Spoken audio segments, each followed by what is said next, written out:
اور عدم اعتماد کامیاب ہو گئی تو مولانا فضل الرحمان صاحب کی ایک سٹیٹمنٹ آئی تھی. انہوں نے کہا تھا کہ یہ سازش امریکی نہیں ہے، میری بنائی ہوئی سازش. کس نے پروٹوکول دیا تھا؟ شاہی قلعہ میں کس نے ٹی پیش کی تھی اعزازی، اور کس نے سلیوٹ کیے تھے؟ اسحاق ڈار اس کا دست و بازو ہے، اسحاق ڈار اس کی طاقت ہے، اسحاق ڈار اس کی کمزوری ہے. السلام علیکم ناظرین، میں ہوں آپ کا میزبان عدیل اسلم اور آپ دیکھ رہے ہیں پاکستان نیشن ٹائمز کا پروگرام کھلی گپ شپ. اور ہمارے ساتھ جو ہمارے مہمان ہیں وہ ہیں شہزاد چودھری صاحب. آج ہم بات کریں گے جو آج مولانا فضل الرحمان نے حلف برداری کے بعد پہلی دفعہ ایوان میں تقریر کی ہے، وہ بڑی ہی جاندار اور شاندار تقریر تھی. اسپیشلی انہوں نے اسٹیبلشمنٹ کو جو نشانہ بنایا اور اس کے بعد جس طرح سے گوھر اعجاز اور اسد کیسر نے ان کو پروٹوکول دیا، اپنی نشستوں سے اٹھ کے ان کے پاس گئے، ان کو ویلکم کیا، اور اس کے بعد جس طرح سے مولانا فضل الرحمان صاحب نے جارحانہ انداز اپنایا، اسٹیبلشمنٹ کو کہا کہ اسٹیبلشمنٹ کے ماتحت یہ پارلیمان ہے اور ہم یہ ایسے نہیں چلنے دیں گے جس طرح سے یہ چلایا جا رہا ہے. اور یہ بھی کہا کہ یہ جو پارلیمان ہے یہ عوام کا پارلیمان نہیں لگ رہا بلکہ یہ کسی اور کا پارلیمان ہے. اور یہ تو صاف اور سیدھی سی بات ہے کہ ان کا اشارہ اب بڑے بھائیوں کی طرف ہی تھا. اور اس کے بعد انہوں نے ایک اور بات کی کہ اسٹیبلشمنٹ اور بیوروکریسی کی مرہون منت پاکستان نہیں بنا تھا بلکہ یہ مسلمانوں کی قربانیوں سے بنا تھا، تو اس کو عوام کو ہی چلانے دینا چاہیے. اور اس کے بعد فیصل واوڈا کے حوالے سے کچھ ڈیولپمنٹس ہیں جو مذاکرات کی بعض گش سنائی دے رہی ہے، جس پر بارہا جو پاکستان تحریک انصاف کے رہنما ہیں وہ بھی باتیں کرتے رہے ہیں. اور محسن نقوی صاحب سے بھی آج یہی سوال کیا گیا تھا. تو یہ تین چیزوں کو ہم ڈسکس کریں گے. تو اسی حوالے سے جو شہزاد چودھری صاحب ہمارے ساتھ موجود ہیں، ان سے میں پہلا سوال یہ کروں گا کہ شہزاد چودھری صاحب یہ بتائیے گا کہ مولانا فضل الرحمان صاحب نے جو پینترا بدلا ہے ایک دم سے، جو پاکستان تحریک انصاف کے کارکنان کے لیے بڑی سخت زبان کا استعمال کرتے تھے، اور جو پاکستان تحریک انصاف کی لیڈرشپ ہے یہ بھی مولانا فضل الرحمان کو اسٹیبلشمنٹ کا بندہ کہتے تھے، یعنی کہ یہ بڑے بھائیوں کا بندہ ہے اور ان کے کہنے پہ کرتا ہے جو بھی کرتا ہے. تو یہ ایک دم سے کیا ہو گیا؟ جذبات بدل گئے، وقت بدل گیا، انداز بدل گئے، اور آج وہی مولانا فضل الرحمان صاحب اسٹیبلشمنٹ کے خلاف بول رہے ہیں اور پاکستان تحریک انصاف کے حق میں بول رہے ہیں. آپ اس کو کیسے دیکھتے ہیں؟ جی بہت شکریہ. مولانا فضل الرحمان صاحب کے بقول خود جو آپ نے ابھی کہا ہے کہ لوگ کہتے تھے کہ یہ بھی اسٹیبلشمنٹ کا بندہ ہے. تو جب تحریک عدم اعتماد آئی اور اس کے بعد جب مولانا فضل الرحمان صاحب پی ڈی ایم کے صدر تھے، انہی کی قیادت میں یہ موومنٹ چل رہی تھی، چاہے وہ ڈمی ہی صدر تھے، باقی چلتی تو زرداری صاحب اور نواز شریف صاحب کی تھی. تو جب انہوں نے وہ کیا اور عدم اعتماد کامیاب ہو گئی تو مولانا فضل الرحمان صاحب کی ایک سٹیٹمنٹ آئی تھی.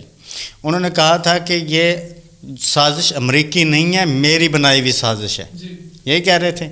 پھر اس کے بعد وقت آیا، الیکشن ہو گئے، الیکشن میں عوام نے اس پورے ٹولے کو دھتکار دیا، یعنی کہ تاریخی سیٹ بیک آیا. آپ یہ اس کے بعد مولانا فضل الرحمان صاحب کے بیانات کیا ہیں؟ یعنی کہ جو آپ نے جملہ بولا کہ وہ اسٹیبلشمنٹ کے بندے ہیں، اس کا مطلب پوری پی ڈی ایم اسٹیبلشمنٹ کے مرہون منت تھی. کیوں؟ پی ڈی ایم کا صدر کیا کہتا ہے کہ بالکل ہم نے اسٹیبلشمنٹ کے کہنے پر، جنرل باجوہ کے کہنے پر تحریک موو کی تھی، جس کی تائید جو ہے وہ خواجہ آصف بھی کر چکے ہیں، جس کی تائید اب آصف کرمانی بھی کر رہے ہیں، جس کی تائید شاہد خاقان عباسی بھی کر رہے ہیں، جس کی تائید رانا ثناء اللہ بھی کر رہا ہے. ہر کوئی اب اس کی تائید کر رہا ہے. اٹ مین جب وہ تحریک عدم اعتماد آئی، جس کو یہ جمہوری موو کہہ رہے تھے، اس میں ایک چلتی ہوئی حکومت کو جب ڈسمس کروایا انہوں نے، ایک پرائم منسٹر کو اس کی مرہون منت جیل میں بھجوایا. سوری میں آپ کو انٹرپٹ کر رہا ہوں. یہ میں پوچھنا چاہوں گا کہ یہ جو اسٹیبلشمنٹ کے بارے میں کہا جا رہا ہے کہ جی ہم نے ان کے کہنے پہ کیا، کیا آپ کو لگتا ہے کہ یہ جو پی ڈی ایم 2 ہے یا جو پی ڈی ایم 1 تھی، یہ اسٹیبلشمنٹ کی ساکھ کو نقصان پہنچانے کے لیے عوام کے دل میں اپنا سافٹ کارنر پیدا کرنے کے لیے ایسا کر رہی ہے یا کوئی اور مصلحت ہو سکتی؟ ابھی جو ان کا معاملہ چل رہا ہے، عوام کے دل میں تو کوئی نرم گوشہ نہیں ان کے لیے پیدا ہو سکتا. یہ سب کو پتہ ہے کیونکہ یہ کوئی پہلی دفعہ حکومت میں نہیں آئے. پہلے جو ان کا سٹانس تھا کہ عمران خان جو ہے اس کو اسٹیبلشمنٹ لے کے آئی ہے، جنرل باجوہ اس کو لے کے آئے ہیں، جس کی وجہ سے مولانا فضل الرحمان نے جو ہے پچھلے الیکشنز کی پہلے ہی رات اعلان کر دیا تھا کہ ہم ان الیکشنز کو نہیں مانتے. تو وہ لے کے آئے تھے. تو اب والی حکومت جو ہے یہ کون لے کے آئے؟ ابھی آپ جو کہہ رہے ہیں کہ اگر اس وقت جو ہے حکومتی معاملات میں کھچڑی پکی ہوئی ہے. آپ کو پتہ ہے کہ محسن نقوی، محمد اورنگزیب، پھر سینٹ میں فیصل واوڈا اور کاکڑ صاحب، یہ جو آزاد امیدواران ہیں وہ کاشف باسی نے اسے پوچھا تو بڑی شرمندگی سے کہہ رہے تھے آزاد امیدواروں میں فیصل وارڈا صاحب، کیونکہ فیصل وارڈا تو اسی گھر کا بندہ ہے، فیصل وارڈا تو انہیں کا نمک کھاتا ہے، انہیں کی باتیں کرتا ہے، یعنی کہ بڑے بھائیوں کا چھوٹا بھائی، بھائی کہہ لیں یا کچھ بھی کہہ لیں وہ ہے تو، لیکن یہ سسٹم پورا اس وقت کھچڑی بنی ہوئی ہے۔ اس وقت جب یہ ڈیل کر کے محترم میاں نواز شریف صاحب لندن سے یہاں تشریف لائے تھے بیماری کی، بڑی لمبی بیماری کے بعد جب یہاں تشریف لائے تھے تو وہ کس کے کہنے پہ آئے تھے؟ کس نے پروٹوکول دیا تھا؟ شاہی قلعہ میں کس نے جناب ان کو جو ہے وہ ٹی پیش کی تھی اعزازی، اور کس نے سلیوٹ کیے تھے؟ کس کی عدالتیں جناب سسٹم کی جو وہ پہنچ چکی تھی ایئرپورٹ پر ان کو ریسیو کرنے کے لیے، یہ انہی کے پروٹوکول میں آئے تھے، لیکن پھر فٹ نہیں ہو سکے، پھر بیٹی کو وزیر اعلیٰ بنایا، خود پیچھے رہے، تو اب اپنا ٹولہ جو ہے رانا ثناء اللہ، جوید لطیف، آصف کرمانی اور خرم دستگیر، ان سب کے ذریعے اپنے بھائی کو بیسیکلی وہ پش کرنے کی کوشش کر رہے ہیں، کیونکہ خود کو حصہ نہیں ملا۔ اب وہ یہ سمجھتے ہیں کہ سسٹم میں ہوں، جمہوریت میں ہوں، ملک میں ہوں، اکانومی میں ہوں تو سب کچھ ٹھیک ہے۔ یعنی کہ 2017 میں جب ان کو فارغ کیا گیا تھا عدالت کے ذریعے، اس وقت ان کے بعد ان کی اپنی حکومت تھی، شاہد خاقان عباسی صاحب جب پرائم منسٹر بنے تھے، وہ اپنی حکومت کو صرف 2017 تک گنتے ہیں، 2018 تک کے ٹینیور کو وہ اپنا حکومت کا حصہ ہی نہیں مانتے۔ وہ کہتے ہیں جب مجھے نکالا گیا تھا تب ملک ترقی کر رہا تھا، پھر ملک بیڑا غرق ہو گیا، پھر اس کے بعد یہ جو آپ بات کر رہے ہیں کہ مولانا فضل الرحمان صاحب بولنے پڑ گئے ہیں، یہ ابھی اسٹیبلشمنٹ کے خلاف ہو گئے ہیں یا کیا ہے، انہی کے ذریعے ہیں۔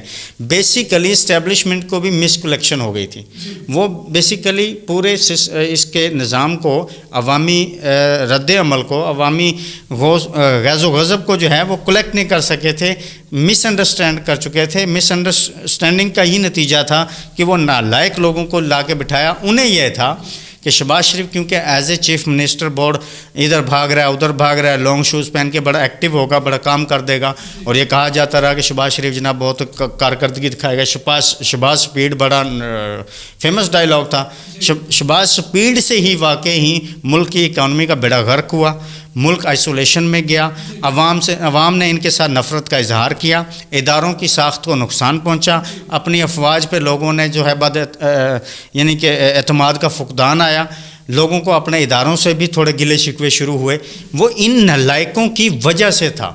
شاید جب عمران خان کو ہٹایا تھا اس کے بعد کوئی کام کے بندے لا کے بٹھائے جاتے، کم از کم اگر ٹیکنوکریٹس کو لا کے بٹھایا جاتا، شاید یہ غیظ و غضب عوام کا اتنا نہ بڑھتا۔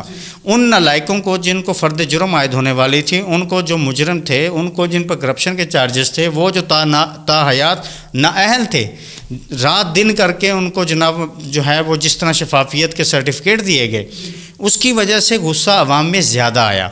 اس وقت جو ہے وہ پھر الیکشن ہوئے، الیکشن میں مولانا فضل الرحمان کو حصہ نہیں ملا، بلکہ جب بندر بانٹ ہو رہی تھی، وزارتیں ادھر جا رہی تھیں، صدارتیں ادھر جا رہی تھیں، چیف منسٹریاں ادھر جا رہی تھیں، تو مولانا فضل الرحمان صاحب کہتے تھے کہ بھائی میں پی ڈی ایم کا صدر رہا ہوں، مجھے کیوں گھاس نہیں ڈال رہے؟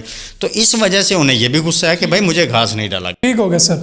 اچھا سر، یہ جو اسٹیبلشمنٹ اور جو حکومت میں ہے، ان کے درمیان جو کھچڑی بڑھنا شروع ہوگی، اس کے پیچھے کیا وجوہات ہے؟ کیونکہ ہر طرف اس کی بازگاہ سنی جا رہی ہے کہ معاملات خراب ہوتے جا رہے ہیں۔ کیا لگتا ہے کہ ایک دوسرے کے مفادات نظر انداز ہو رہے ہیں، اس وجہ سے جو مخالفت ہے وہ؟ بیسیکلی دیکھیں یہ تو ہوتا ہے، اور فیصل وارڈا نے ابھی تک جتنی پریڈکشنز کی ہیں آلموسٹ تقریباً پوری ہوئی ہیں، کیونکہ وہ وہیں سے خبر لے کے آتے ہیں۔ ابھی انہوں نے کل ایک بیان دیا ہے، انہوں نے کہا کہ ڈسٹربنس موڈ آن ہو گیا ہے، تو اس کا مطلب ہے ہو گیا ہے۔ تو اس کی وجوہات کیا ہیں؟ نواز شریف چاہتے ہیں کہ مجھے وزیر اعظم بنا دیا جائے، میں ملک کو ٹھیک کروں گا، جس طرح شہباز شریف کہتا ہے کہ میں ہی عقل مند ہوں، نواز شریف کہتا ہے میں ہی عقل مند ہوں، مریم بی بی کہتی ہے میں ہی عقل مند ہوں۔ اب آپ دیکھتے ہوں گے پہلے وہ وزیر خزانہ بننا چاہتے تھے اسحاق ڈار صاحب، کیونکہ نواز شریف صاحب کے سمدھی ہیں، اور نواز شریف صاحب کے وہ خاص الخاص آدمی ہیں۔ نواز شریف اپنے بھائی پہ اعتماد نہیں کرتا جو کہ اسحاق ڈار پہ کرتا ہے۔ اسحاق ڈار اس کا دست و بازو ہے، اسحاق ڈار اس کی طاقت ہے، اسحاق ڈار ہی اس کی کمزوری ہے۔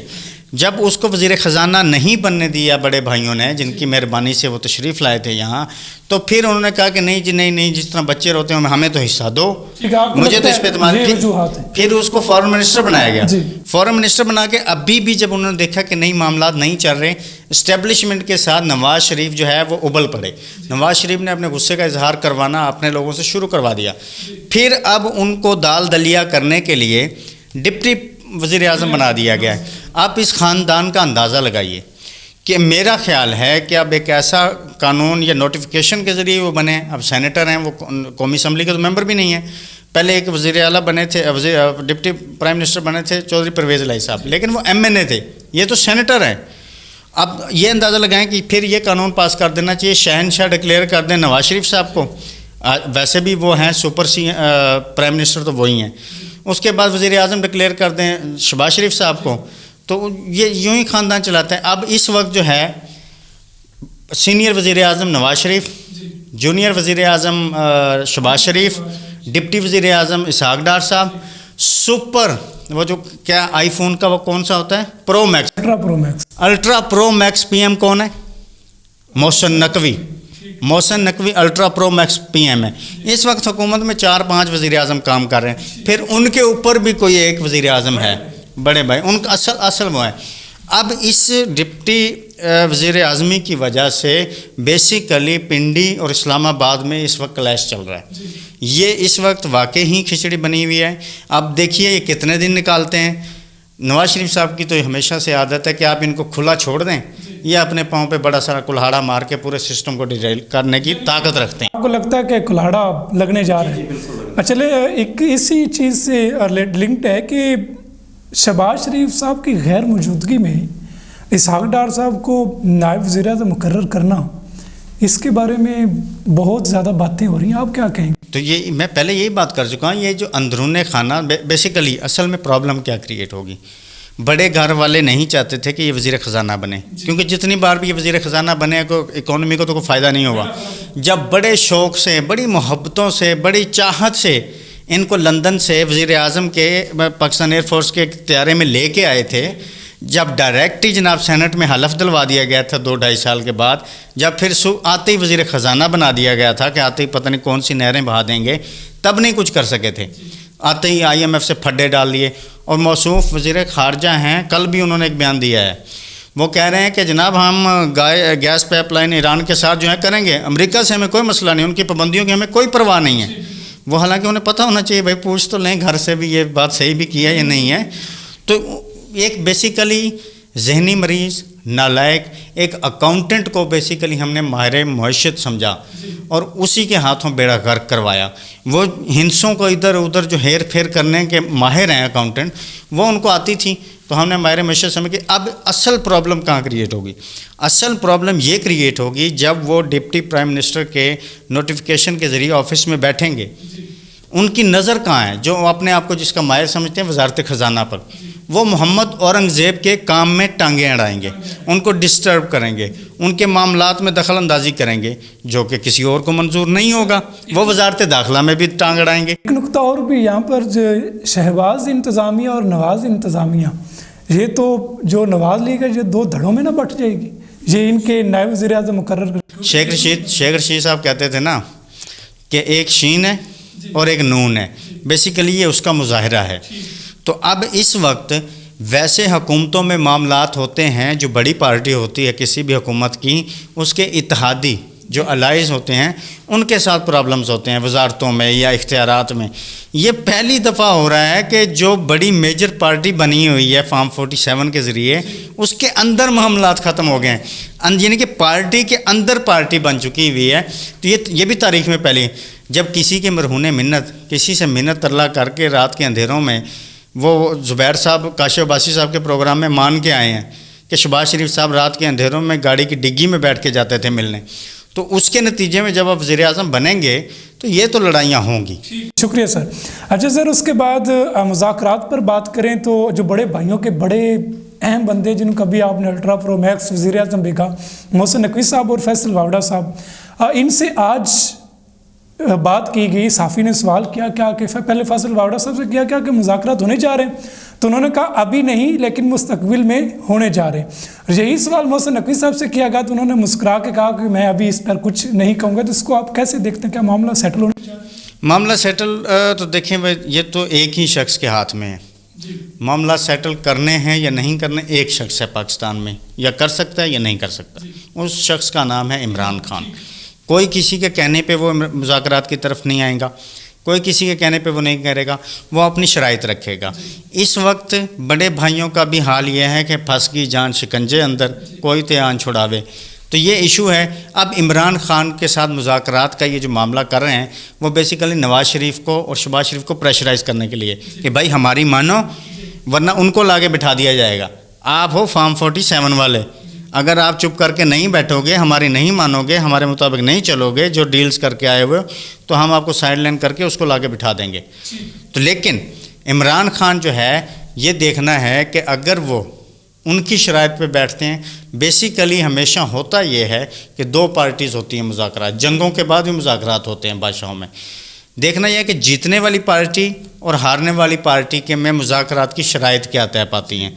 اب عمران خان بیسیکلی 8 فروری سے جیتا ہوا ہے، اس سے پہلے بھی عوام اس کے ساتھ تھے۔ دوسری پارٹی جو مذاکرات کرنا چاہتی ہے وہ ہاری ہوئی ہے۔ اب بیسیکلی جو جیتا ہوا ہوتا ہے تو اس کا ہاتھ اوپر ہوتا ہے، اس کی شرائط اسی کی منمانی چلتی ہے۔